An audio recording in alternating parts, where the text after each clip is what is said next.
में होगा राष्ट्रपति का कार्यक्रम। तैयारियों को लेकर हलचल तेज। 17 नवंबर को होना है कार्यक्रम। 16 नवंबर को होगी कार्यक्रम की फाइनल रिहर्सल।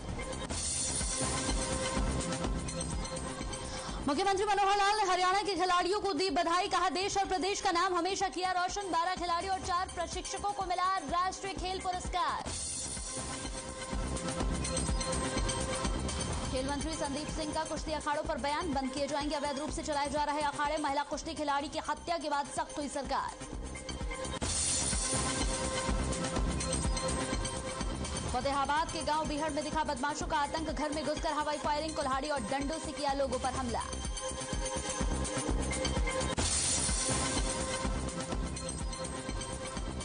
फरीदाबाद के रॉयल हेरिटेज बिल्डिंग में लगी आग। कई फ्लैट आए आग की चपेट में। मशक्कत के बाद दमकल की गाड़ियों ने बमुश्किल आग पर पाया काबू। और पानीपत के 8 मरला के पास मकान में स्वास्थ्य विभाग का छापा। गर्भपात की शिकायत के बाद की कार्रवाई। स्वास्थ्य विभाग को मिले गर्भपात करने के किट और औजार।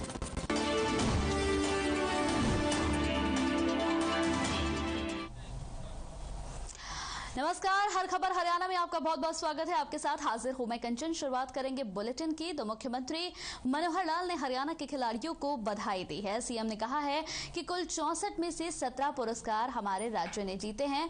हमारे खिलाड़ियों ने देश और प्रदेश का अंतर्राष्ट्रीय स्तर पर हमेशा ही नाम ऊंचा किया है। सीएम ने कहा कि अगली बार मेडल्स की संख्या को दोगुनी करने का लक्ष्य है।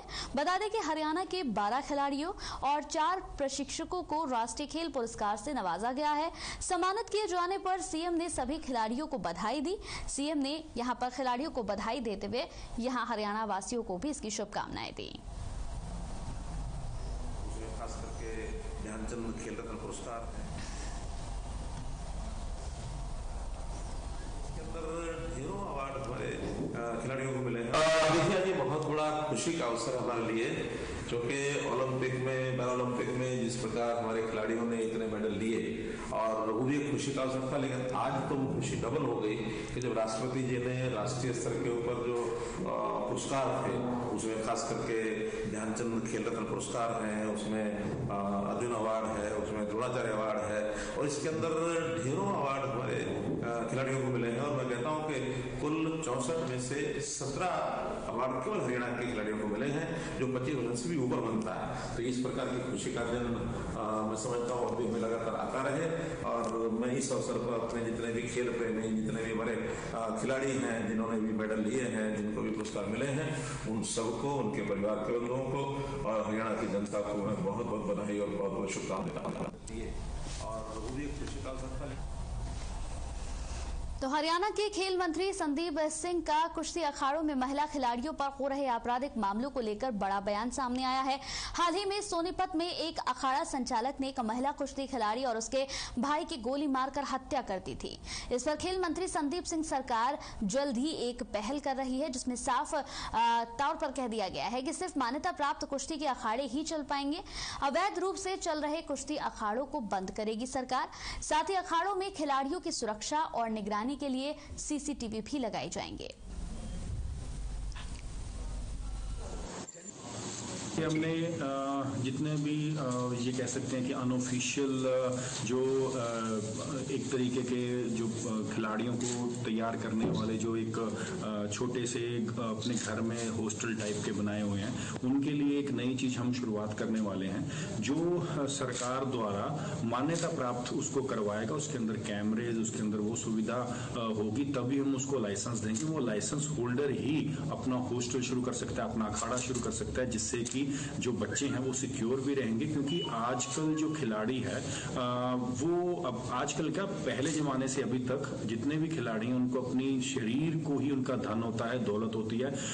एक मैं हमेशा एक पुराने टाइम से अभी तक सुनते आ रहा हूँ पुराने बुजुर्गों से, पुराने बुजुर्ग जो खिलाड़ी होते थे, कि जो खिलाड़ी होता है वो अंडे की तरह होता है। चाहे कुछ भी चीज अंडे में आके लगे तो अंडे का नुकसान, चाहे अंडा किसी में जाके लगे तो भी अंडे का नुकसान। तो इस तरीके से अगर हम खिलाड़ी को रखना पड़ेगा, प्रोटेक्ट करके रखना पड़ेगा, तो उसके लिए लाइसेंस के लिए हम वो प्रावधान लेके आएंगे जल्दी।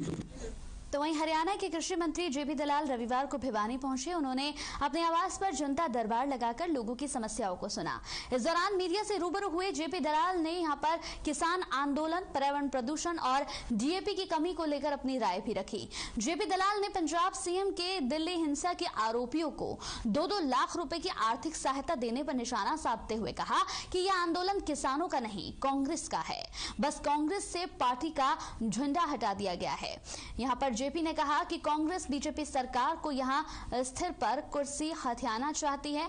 उन्होंने कहा कि कांग्रेस ने अपने कार्यकर्ताओं को यहां किसान बनाकर बॉर्डर पर बैठा दिया है। और क्या कुछ उन्होंने कहा, आइए देखते हैं।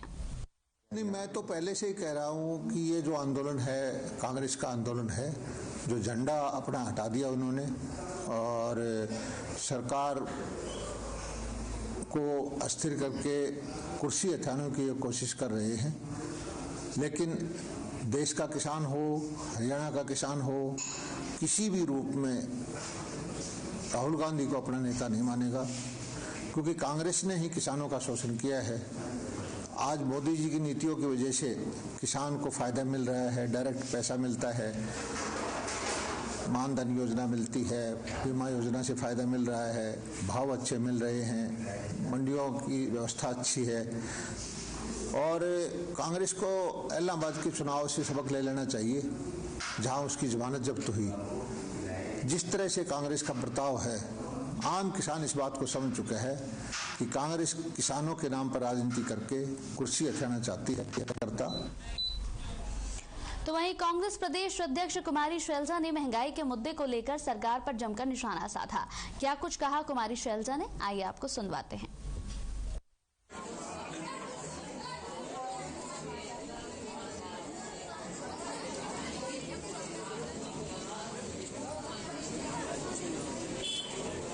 के मुद्दे पर यहां पर सरकार को घेरा है। पेट्रोल डीजल में जा रहे हैं, मोहल्ले में जा रहे हैं, गलियों में जा रहे हैं और आपने देखा कि लोगों का एकदम जन सैलाब सा उमड़ पड़ता है, क्योंकि कांग्रेस पार्टी उनकी आवाज़ सुनती है और उनकी आवाज़ उठाती है, उनकी आवाज़ बनती है। अभी आपने देखा कि हम बहनों से बात कर रहे थे, कितनी महंगाई बढ़ गई है, पेट्रोल डीजल बढ़ गया, गैस बढ़ गया है, आज के दिन खाद मिल नहीं रही है, डीएपी की इतनी किल्लत है। बहनें कह रही हैं कि अगर सारा दिन लाइन में खड़े होंगे तो कमाई क्या होगी। बहनों को पानी की इतनी किल्लत हो रही है। यहाँ पर ये कौन सा विकास हो रहा है कि भारतीय जनता पार्टी सरकार ने, मोदी सरकार ने, खट्टर सरकार ने झूठ बोल बोल कर लोगों से वोट लिया और आज महंगाई से हमारी जनता ग्रस्त है।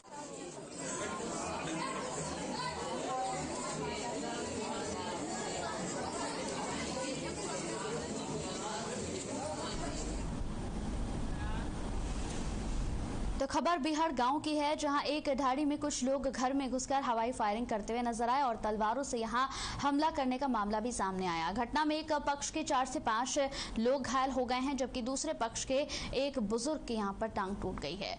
वहीं इस घटना को उन्होंने मोबाइल में रिकॉर्ड कर लिया है, जिससे पिस्तौल और डंडा लिए एक युवक यहां पर नजर आ रहा है। आपको बता दें कि यहां पर तुरंत 112 पर कॉल करके पुलिस के हवाले कर दिया गया इन्हें और बाकी वहां से फरार हो गए।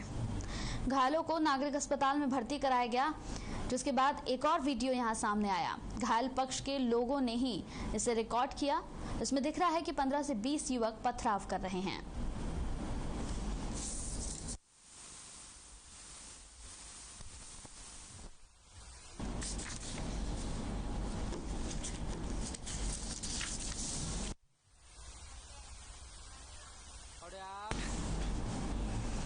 वही खबर नरवाना से है, जहां पर शराब ठेकेदार के सेल्समैन को अज्ञात युवक ने यहां गोली मारकर उसकी हत्या कर दी। ये घटना नरवाना के यहां पर गुरसर गांव की बताई जा रही है। जानकारी के मुताबिक मृतक नरवाना के खरौंदा गांव का रहने वाला था। वहीं मौके पर पुलिस पहुंची और अपनी जांच पड़ताल शुरू कर दी।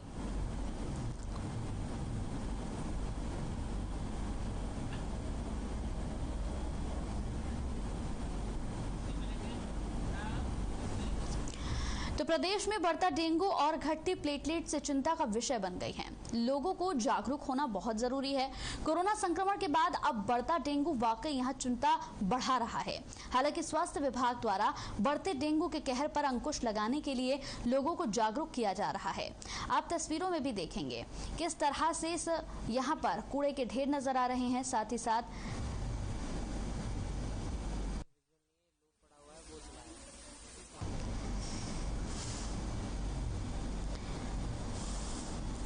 तो डेंगू की वजह से लोगों को समस्याओं का सामना करना पड़ रहा है। प्लेटलेट्स लगातार लोगों की घट रही हैं, जिसकी वजह से अब लोगों के लिए ये एक बड़ा चिंता का विषय बना हुआ है। न सिर्फ लोगों के लिए, डॉक्टर्स के लिए भी एक बड़ी चिंता है और चुनौती है।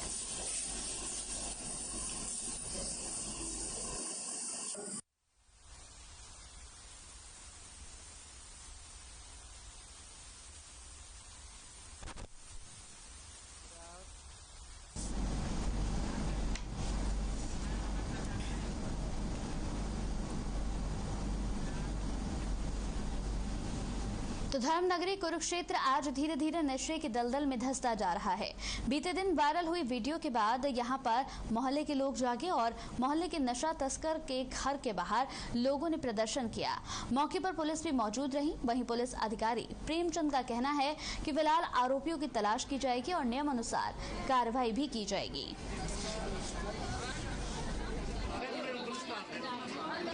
भी कोई मिलेगा, रिकवरी होगी, उनके कार्रवाई की जाएगी। तो जैसे पुलिस के ऊपर भी सवालिया निशान खड़ा हो रहा है, बार बार आते हैं और चले जाते हैं, कोई कार्रवाई नहीं करते, क्या कहेंगे? नहीं, ऐसा कुछ नहीं है। जब भी मिलेगा तो नजर रखी जाएगी उनके पास, जो भी रिकवरी होगी उनके खिलाफ कार्रवाई।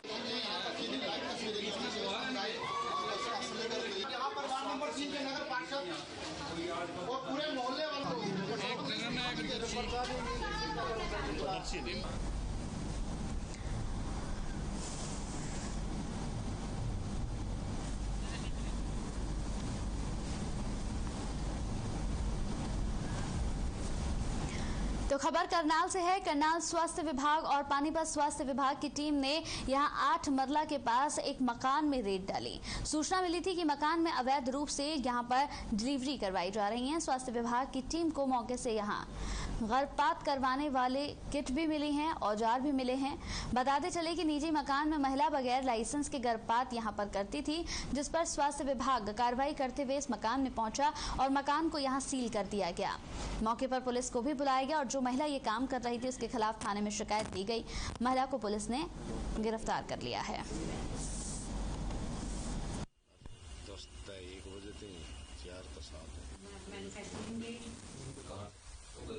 सुबह हमें इन्फॉर्मेशन मिली करनाल की टीम से कि एक पानीपत में एक घर में ना, निजी घर में एक अनट्रेंड दाई और अनरजिस्टर्ड वो इस जगह पे डिलीवरियां करवाती है और अबॉर्शन करती है। तो मौके पे करनाल की टीम के साथ जब रेड की गई तो मौके से वहाँ पे डिलीवरी होने के सबूत मिले, कुछ जन्म प्रमाण पत्र मिले वहाँ पे जो पुरानी डिलीवरी कराई हुई थी, और इसके MTP करने के औजार और दवाइयाँ मिली।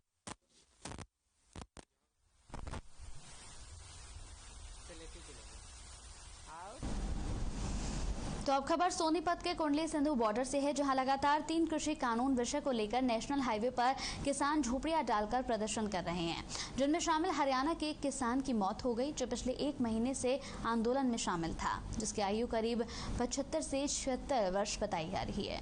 इस दौरान पंजाब के कुछ किसानों ने उस किसान की झोपड़ी के सामने खड़े होकर नारेबाजी भी की।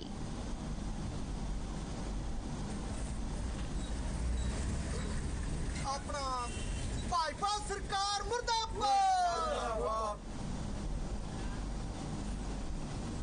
तो चीका के बूथ नंबर 54 के BLO अजय कौशिक ने जानकारी देते हुए बताया कि सभी पोलिंग बूथ पर स्पेशल कैंपेन के तहत नई वोट बनाई जाएगी, जिससे किसी को भी अपने कार्ड में कोई करेक्शन करवाना हो या वोट कटवानी हो तो वो ये यहाँ पर पहुंचकर करवा सकते हैं। रविवार को ये कैंपेन चलाया गया और अब आने वाली 27 और 28 नवंबर को भी ये कैंपेन चलाया जाएगा।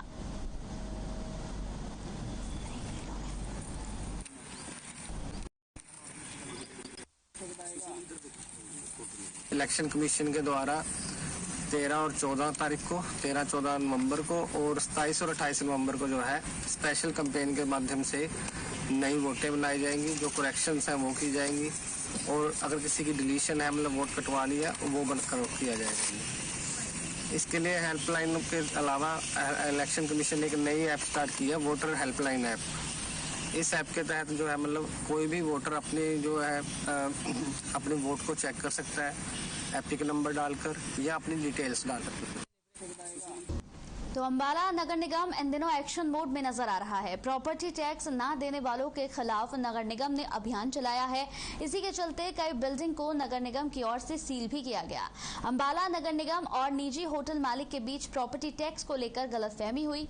एक तरफ जहां नगर निगम होटल पर 6 साल का प्रॉपर्टी टैक्स बता रहे हैं, तो वहीं होटल मालिक इसे नकारते हुए केवल 1 साल का प्रॉपर्टी टैक्स ही इसे बता रहे हैं।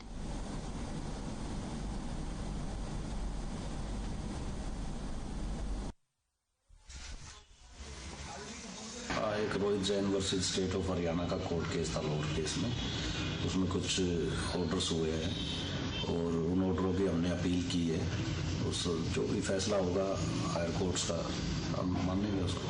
नहीं, ऐसा नहीं है, कोर्ट के सामने कुछ फैक्ट्स नहीं रखे गए। उसमें ये कहा गया कि पहले कभी नोटिस नहीं दिया गया है उनको 3 साल से पहले। कोर्ट ने उन नोटिस के बिहाफ पे ये कहा कि 3 साल से पहले कोई नोटिस नहीं दिया है, तो इसलिए इनसे 3 साल का रिकवर करना है। जी बिल्कुल। देखिए, नगर निगम को जो टैक्स जाते हैं व्यापारियों से, उस रिगार्डिंग ये केस था और ये पिछले साल कोर्ट ने इसमें स्टे दे दिया था और एक जजमेंट के बिहाफ पे दिया था। उसमें ये था कि कोई भी डिपार्टमेंट हो, वो जो रिकवरी है वो एट प्रेजेंट करे, कोई लिंगर ऑन ना करे, क्योंकि सभी को मालूम है गवर्नमेंट डिपार्टमेंट्स की जो हालात हैं वो लेट लतीफी के कारण जो प्रॉब्लम्स आगे व्यापारी को फेस करनी पड़ती है वो बहुत क्रिटिकल है। तो उस बिहाफ पे उन्होंने जजमेंट दी थी और जो कि जजमेंट अभी पिछले दिनों, मैं पूरी बात बता देता हूँ, पिछले दिनों ये हमारे पास आए और कहा कि आपका टैक्स पेंडिंग है फिर से, और जबकि हमने कहा कि हमारा सारा टैक्स पेड है अकॉर्डिंग टू गाइडलाइंस है, और उनके अकॉर्डिंग कई साल का टैक्स पेड था, पेंडिंग था। लेकिन हमारा टैक्स पिछले साल हमने उससे पिछले 3 साल का जो की गाइडलाइंस हैं कोर्ट की, उस हिसाब से देके हम बिल्कुल करंट। फरीदाबाद के सेक्टर 70 स्थित रॉयल हेरिटेज बिल्डिंग के फ्लैटों में आग लग गई है। दमकल और थाना सदर पुलिस ने कड़ी मशक्कत के बाद इस आग पर काबू पाया। फायर डिपार्टमेंट की जांच में बड़ा खुलासा हुआ है कि नगर निगम समेत 42 सरकारी बिल्डिंग की फायर एनओसी ही नहीं है, जिसके चलते सभी विभागों के प्रमुखों को यहां टाइम बॉन्ड नोटिस दिए गए। रात में 2:30 बजे आई थिंक अलार्म जो होता है सेफ्टी अलार्म वो भी नहीं सुनाई दिया। हमारे नेबर्स ने हमें कंटिन्यूस रिंग किया, तब हमारी आंख खुली, कह रहे कि यहाँ पे आग लगी है, फटाफट निकलो। तो हम भी फिर आनन फानन में निकले, फटाफट नीचे पहुंचे तो फिर देखा कि यहाँ पूरे में आग लगी, धुआं निकला हुआ है। वहीं अब खबर पानीपत से है। पानीपत के भावना चौक पर दुकान में आग लग गई। आग लगने से दुकान में रखा लाखों का सामान जलकर राख हो गया। फायर ब्रिगेड की गाड़ी ने बमुश्किल आग पर काबू पाया। इस पूरे हादसे में सभी लोग बाल बाल बचे। आपको बता दें कि शॉर्ट सर्किट की वजह से ये आग लगी।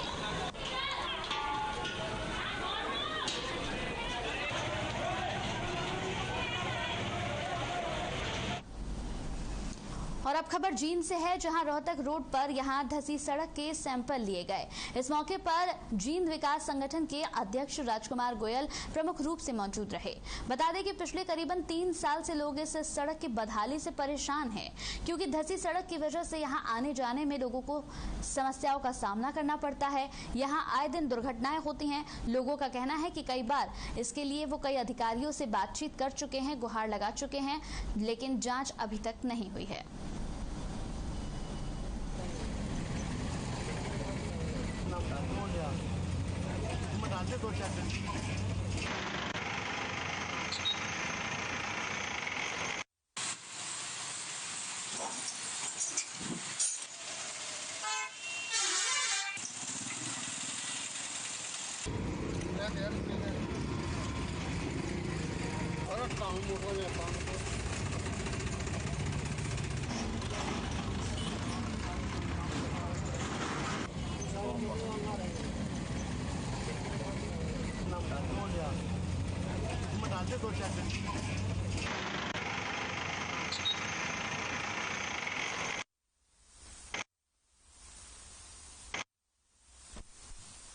सैंपल लिए गए। तो वहीं देश में टीकाकरण के मामलों में सबसे पिछड़ा जिला नूंह है, जिसे लेकर उपायुक्त शक्ति सिंह ने घोषणा की है कि जिले की जो पंचायत 100% टीकाकरण कराएगी उन्हें विकास के लिए 10 लाख की अतिरिक्त मदद दी जाएगी। उपायुक्त ने शनिवार को पोहाना लघु सचिवालय में स्वास्थ्य कर्मियों के साथ बैठक कर कर्मचारियों को वैक्सीनेशन 100% करने का मूल मंत्र दिया। जिला उपायुक्त शक्ति सिंह ने कहा कि उपमंडल के ऐसे 10 गांवों को जिला प्रशासन की ओर से 10-10 लाख रुपए विकास के लिए दिए जाएंगे, जो वैक्सीनेशन में पहले 100% होंगे। इतना ही नहीं, ऐसे गांवों को लोगों को प्रशंसा पत्र भी दिया जाएगा।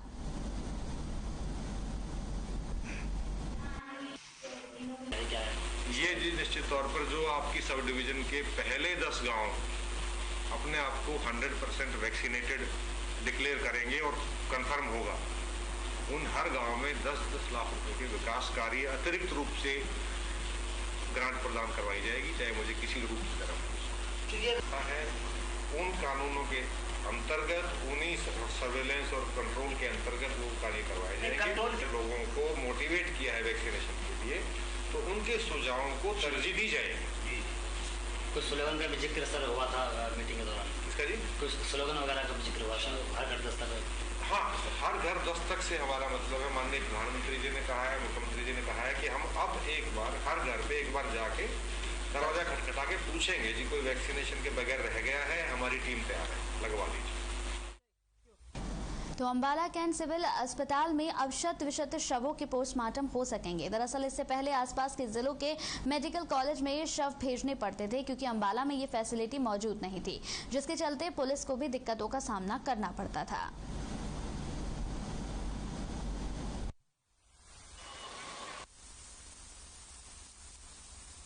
जी देखिए, बिल्कुल सही बोल रहे हैं आप। हमारे अंबाला कैंट हॉस्पिटल में पहले हमारे पास एक ही फॉरेंसिक मेडिसिन के एक्सपर्ट होते थे, अब वहाँ पर 2 फॉरेंसिक मेडिसिन एक्सपर्ट पोस्ट हुए हैं।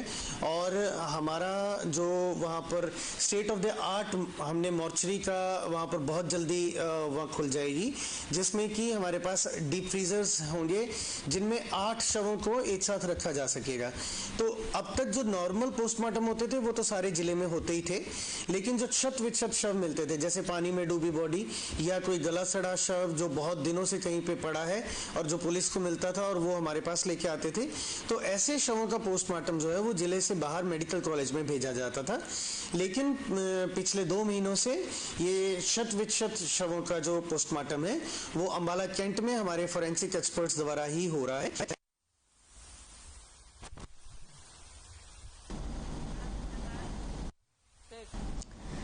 तो नेशनल बॉडी बिल्डिंग प्रतियोगिता में एक बार फिर से झज्जर के गांव की बेटी नीरू समोता ने अपनी प्रतिभा का लोहा मनवाया। आपको बता दें कि नीरू पिछले लंबे समय से ऑस्ट्रेलिया में रह रही है। हाल ही में ऑस्ट्रेलिया में संपन्न हुई एक बॉडी बिल्डिंग प्रतियोगिता में नीरू समोता ने अपने मेहनत के बल पर 3 गोल्ड और 2 सिल्वर मेडल हासिल किए। उन्होंने हाल ही में यहां पर थीम वियर और 2 स्ट्रीम सूट कैटेगरीज में जीते हैं। उन्होंने अपने कोच मनोज मुकुंदा को इसके लिए विशेष रूप से आभार जताते हुए धन्यवाद भी दिया।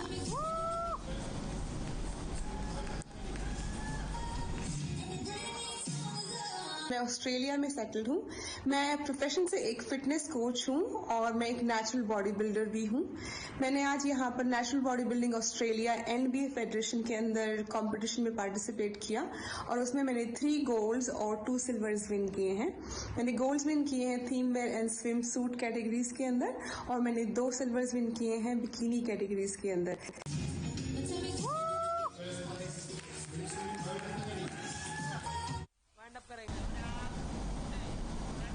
चलिए इसी के साथ हर खबर और मेरे साथ इतना ही। खबरों का सिलसिला यूं ही रहेगा जारी। नमस्कार।